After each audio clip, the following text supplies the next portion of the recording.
Star Wars en direct vous est présenté en collaboration avec SiteClan. Star Wars en direct vous est présenté en collaboration avec SiteClan.net, Mintinbox.net, StarWarsHolonet.com, PlanetStarWars.com, StarWarsUniverse.com, Star Wars Geeks Québec, ainsi que Génération Star Wars et Science-Fiction.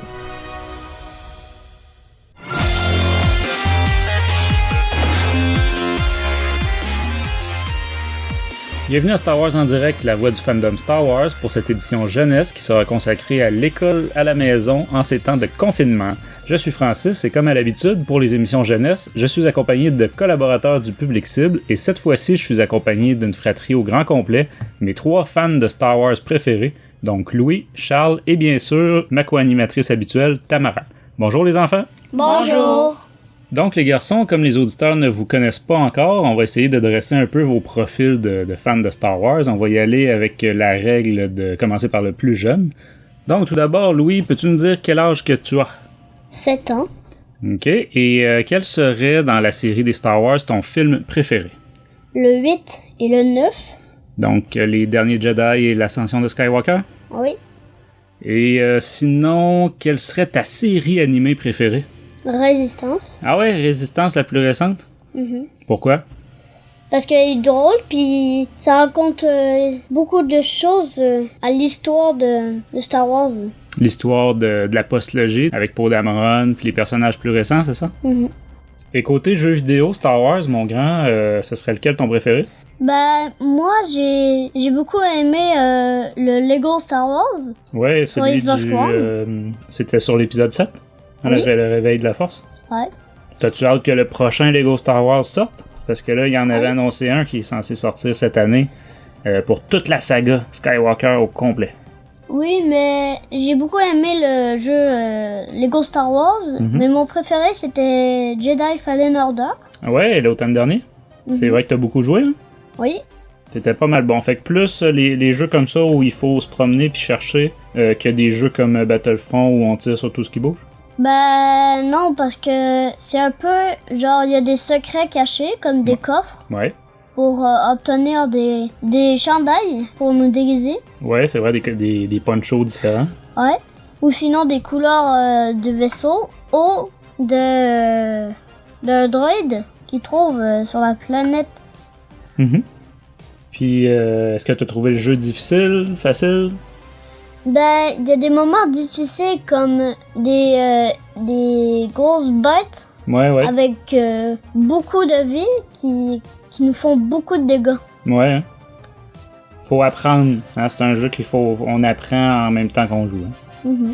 J'ai trouvé le jeu très amusant parce que tu peux débloquer tes pouvoirs parce que quand tu tues des créatures, tu obtiens des genres de points. Puis avec ces points-là, tu peux gagner des genres de trucs. Des capacités, si on veut, de la force. Ouais, pour débloquer des nouveaux pouvoirs. Puis toi, t'en as-tu débloqué beaucoup? Ben, pas encore, mais... ben oui, mon gars. T'en as débloqué. Je t'ai vu jouer, tu jouais très bien, mon champion. Mais c'est excellent. Et de ton côté, Charles, tout d'abord, quel âge que t'as? 12 ans. 12 ans. Et qu'est-ce que t'aimes ou qui t'attire dans Star Wars? Ben, le fait que ça soit pas genre comme d'autres sortes de films, que ça soit dans l'espace et qu'il y ait de grandes batailles. Le mélange de science-fiction et de fantasy ensemble. Ouais. Parce que des films dans l'espace, il y en a plein d'autres. Puis des séries dans l'espace, on en a plein d'autres aussi. Ouais. Côté justement des films, quel serait ton préféré? Solo, je pense. Ouais. Entre Solo et Rogue One. Ok, fait que les deux spin-offs. Ouais. Puis du côté des séries animées, quelle serait ta préférée? Rebelle. Ouais, Rebels, celle entre les deux, on va dire. Ouais. Qu'on a réécouté il y a pas si longtemps d'ailleurs. Et côté jeux vidéo, Charles, on sait tous que t'adores jouer surtout à la Xbox. Donc, ce serait lequel ton jeu vidéo Star Wars préféré? Battlefront. Le premier Battlefront? Plus que le deuxième. Ouais. Pourquoi? Ben, même si le deuxième, il est quand même amusant, vu qu'il y a beaucoup plus de personnages à jouer. Le premier, je l'ai trouvé plus amusant. Il y avait moins de bugs dans les cartes. Parce que là, il y a plein de bugs qui fait que quand tu conduis une motojet, tu te bloques, tu peux plus bouger. Ah ouais, ok. Puis dans le 1, tu pouvais jouer en ami. Genre les combats amical, là, ils étaient meilleurs, je trouve. Il était plus arcade, hein, le premier. Le deuxième, c'est vraiment pour les pros, là. Mais bon, toi, tu fais partie des pros. Monsieur, je me paye une manette Elite hein, pour être meilleur dans mes jeux. Et bon, je sais que t'as pas mal lu la totalité des BD Star Wars chez Marvel, donc depuis le lancement du canon là, en 2015. De ce côté, quelle serait ta BD, ou en tout cas ta série là, de BD préférée jusqu'à maintenant? Aphra et Dark Vador. Ah ouais? Pourquoi? Ben parce que le fait genre qu'Aphra elle aille des droïdes qui l'obéissent pas correctement, qui sont pas vraiment à ses ordres. Puis tu sais que ça soit une pilleuse, puis elle a fait des aventures. Fait que c'est son côté méchante là, mais puis laquelle de Vador, la première de 2015 ou la deuxième de 2017 là, qui se passe juste après la Revanche des Sith? La première de 2015. Ouais, ok, celle-là qui se passe là, en même temps dans le fond que la série Star Wars. Ouais. Ok, excellent. Et bon, de ton côté, Tamara, les auditeurs te connaissent déjà, mais quoi de neuf côté Star Wars ces temps-ci? J'ai lu la BD Allégeance. Et j'ai lu aussi le livre qu'on va parler dans l'émission aujourd'hui. Je suis également en train de lire le livre Traum, le premier. Et on a commencé à réécouter la série Résistance. Oui, la première saison que toi, tu n'avais pas fini, hein, mais que malheureusement, t'as appris la fin par tes frères. En effet. Ben, c'est excellent. De mon côté, évidemment, il y aurait la Résistance aussi. Bon, tous les vendredis, on ne l'a pas mentionné, mais on écoute les épisodes de Clone Wars. Ouais. Hein, les nouveaux épisodes avec Ahsoka. Côté littérature, hein, à cause du confinement, on n'a pas reçu notre dernière commande, donc c'est plutôt tranquille. Et même en termes de parution, du côté de Marvel ou peu importe, là, tout est gelé. Donc, faut se rabattre sur des choses qu'on avait déjà lues ou mis de côté en attendant. On vous rappelle que pour rejoindre notre communauté de fans et d'auditeurs, ainsi que pour participer à nos émissions en live, rejoignez notre serveur Discord, et puis pour montrer vos couleurs, dirigez-vous vers la boutique de Star Wars en direct pour vous procurer des t-shirts et toutes sortes d'autres produits dérivés, soit l'image de Star Wars en direct ou d'autres concepts, d'autres designs là, sur Star Wars. Et comme toujours, on remercie nos partenaires. Mint in Box, Star Wars Holonet, SiteClan.net, Planète Star Wars, Star Wars Universe, Star Wars Geeks Québec, ainsi que Génération Star Wars et Science-Fiction. Oh crap! Prepare to jump into hyperspace on my mark. All right, stand by.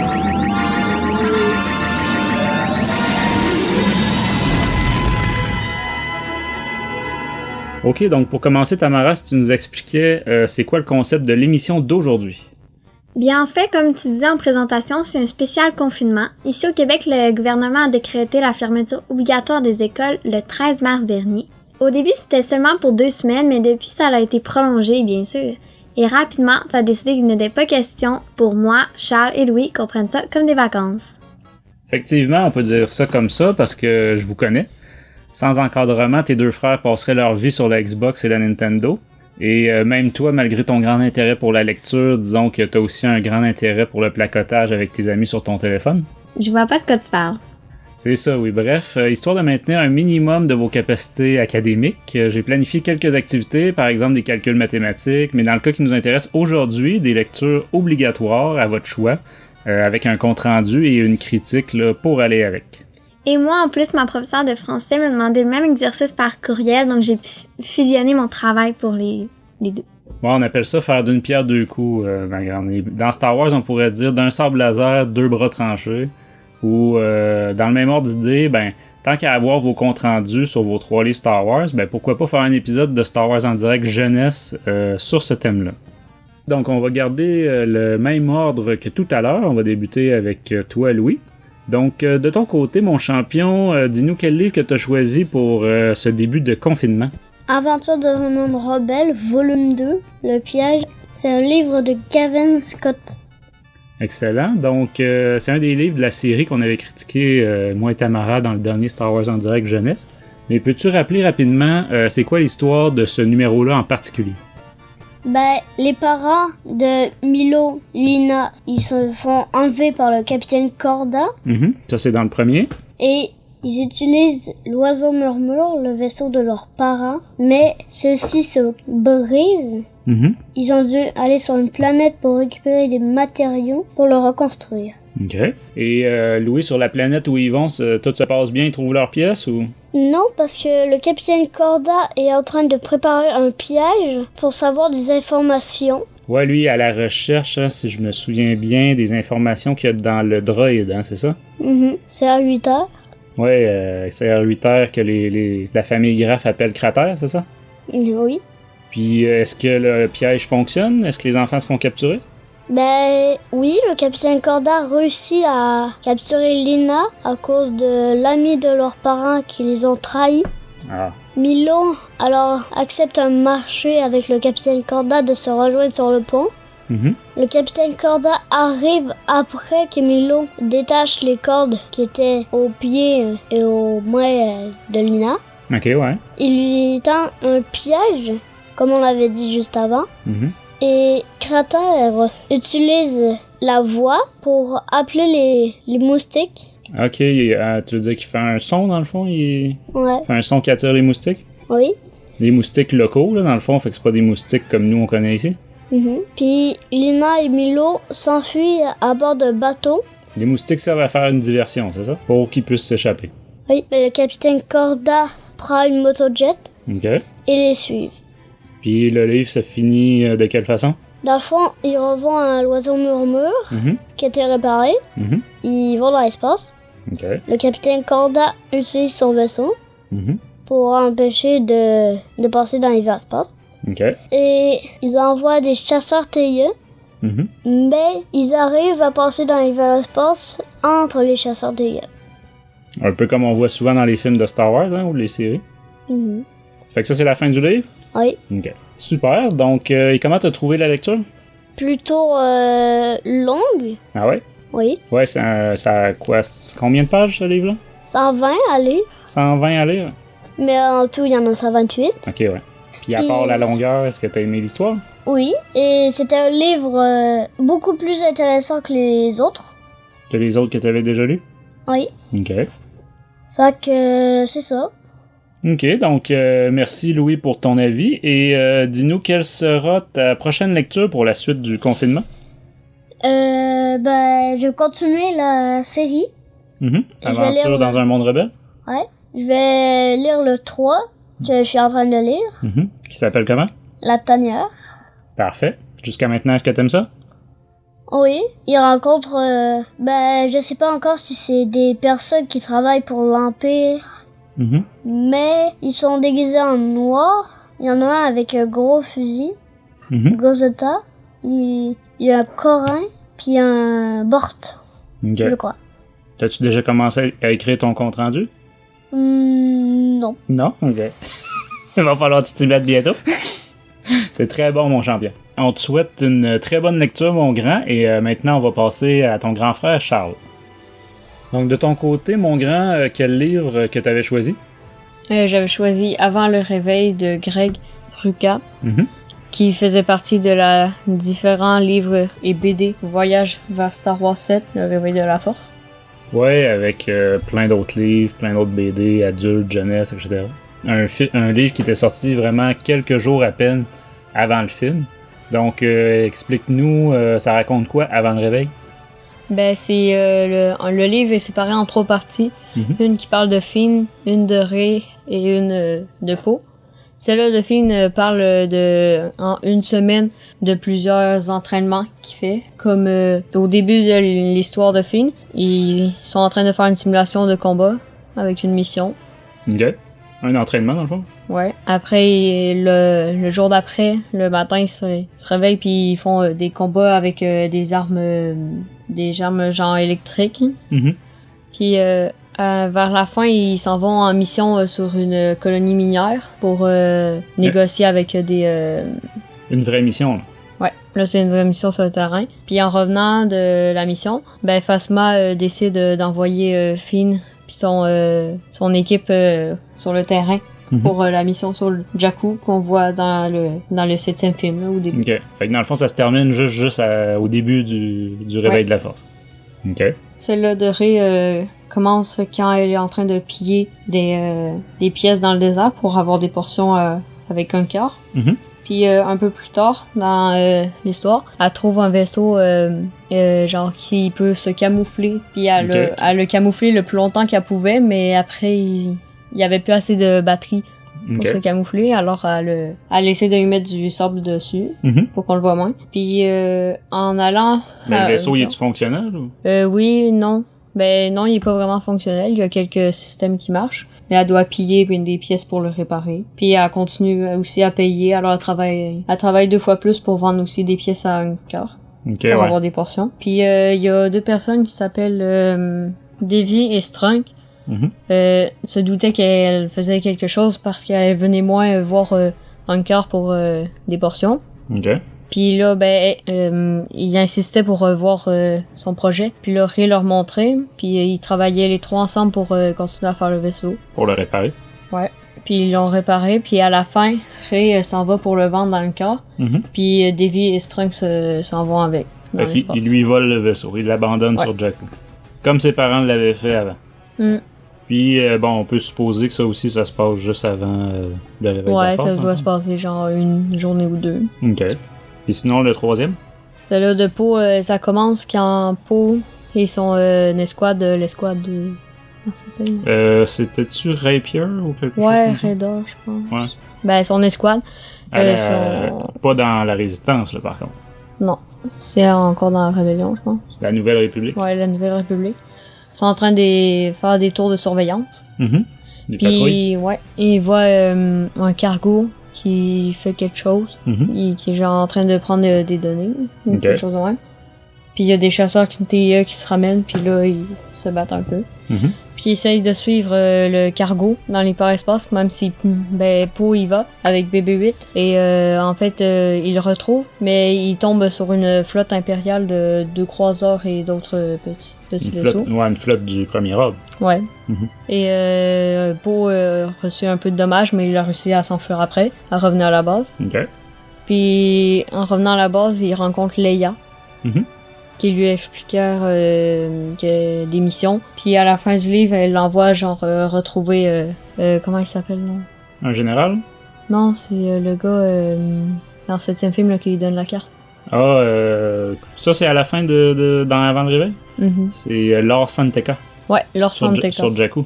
Ok, fait que ce bout-là, on le voit dans le livre. Tu vois, je m'en souvenais pas du tout. Ouais. Fait que c'est là qu'elle confie la mission d'aller sur Jakku. Okay. Ben, c'est excellent. Fait que comment t'as trouvé le livre? En fait, laquelle des 3 t'as préféré? Puis qu'est-ce que t'en as pensé? J'ai préféré celle-là de Rey.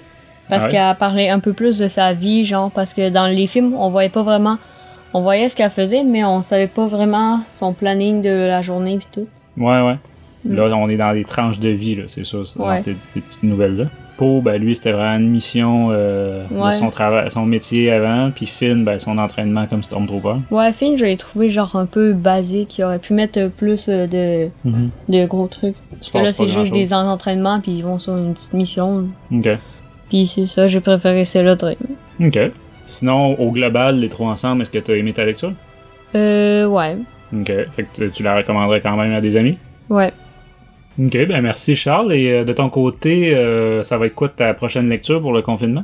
Cette fois, j'ai choisi d'y aller avec la cavale du contrebâti. Une histoire de Han et Chewbacca qui vont essayer de retrouver le lieutenant Emmet.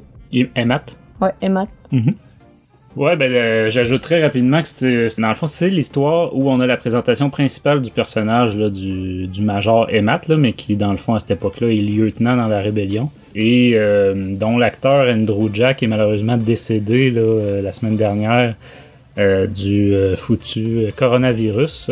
On l'a vu bien sûr à l'écran là, dans le Réveil de la Force, l'épisode 7. On l'a revu dans l'épisode 8.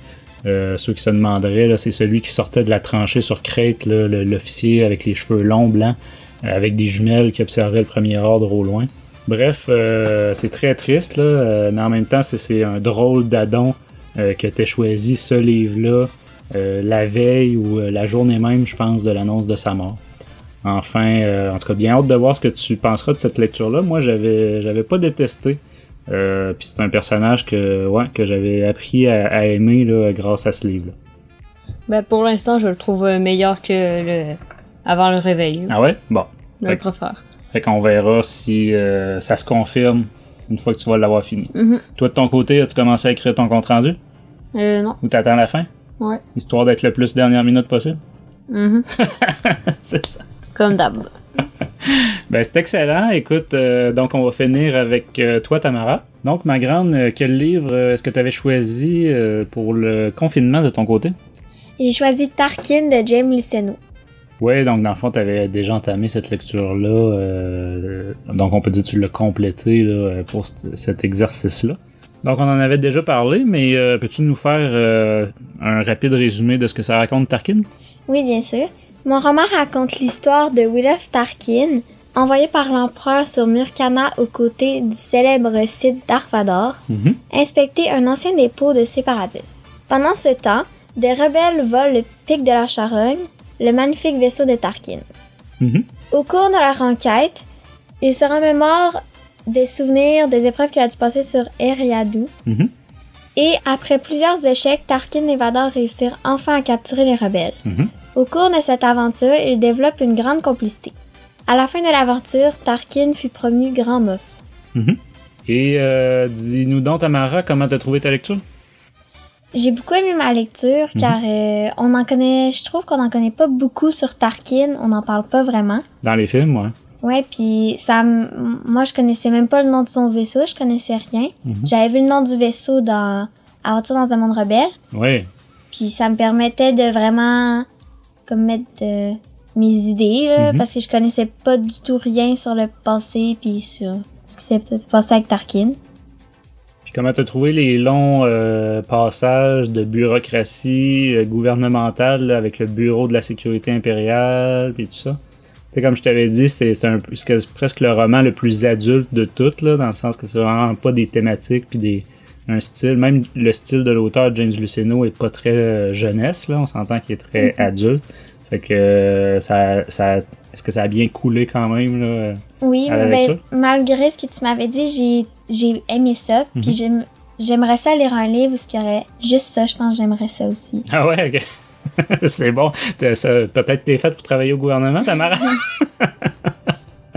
Ben c'est bon. Est-ce qu'il y a quelque chose dans le roman, par contre, que t'as moins aimé, un côté ou un... Non, pas vraiment. Mais j'ai beaucoup aimé qu'on voit Dark Vador, puis qu'il y ait, sous ses ordres, un ancien clone. Ok, ouais. Puis aussi que... Ouais, parce que ça se passe quand même dans les débuts de l'Empire, là. C'est quand même... Puis que Dark Vador est un peu impatient envers lui. Et aussi que Tarkin, il fait allusion dans plusieurs passages du livre qu'il reconnaît les tactiques ou la manière de piloter Dark Vador, qu'il les associe à Anakin, qu'il avait déjà collaboré avec lui dans d'autres... c'est ça, il le dit pas officiellement qu'il sait que c'est Anakin, mais on comprend qu'il s'en doute ou quelque chose comme ça. Ben, dans un passage du livre, il dit que ses méthodes étaient pareilles à celles-là qu'il avait vues quand il collaborait avec Anakin. Donc, il s'en doute pas mal, oui. Ouais, effectivement. Ben, c'est très bien, ma grande. Et est-ce que tu le recommanderais, ce livre-là?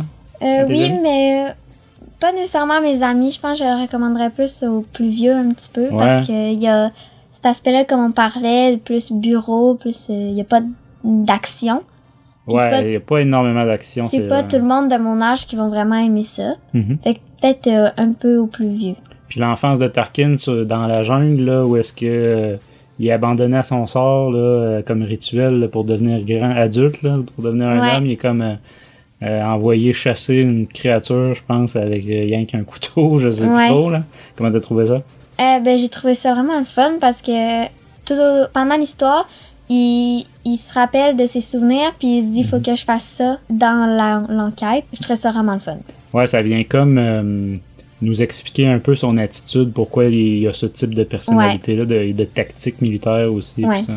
Puis, t'es-tu contente que je vous fasse pas passer des rituels comme ça pour devenir adulte? Ouais, ok. On va prendre des notes.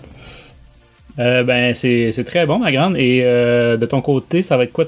Non, c'est vrai, tu nous l'as mentionné tantôt, ta prochaine lecture, c'est Traun. Ouais. C'est bien ça, de Timothy Zahn. T'en es où dans ta lecture? À 400 sur 576 pages. Ouais, hein, c'est ça. Autant Tarkin, t'avais pris un roman, le thème puis tout ça, le style, t'es adulte. Là, je pense que toi aussi, t'as pris le roman le plus long de tout le canon. Ouais. À presque 600 pages. Je fouille dans ma mémoire. Il y a Étoile perdue aussi qui était assez long. Oui, que j'ai lu aussi. Long en nombre de pages, là. Mm-hmm. Mais ouais. Un peu plus gros. Et 30 jusqu'à maintenant, est-ce que tu l'aimes? Oui. Puis, t'as-tu commencé de ton côté à prendre des notes, écrire ton compte rendu? J'ai commencé à prendre des notes sur les chapitres que je lisais, mais c'est un peu complexe car on voit l'histoire de 2 personnes en même temps.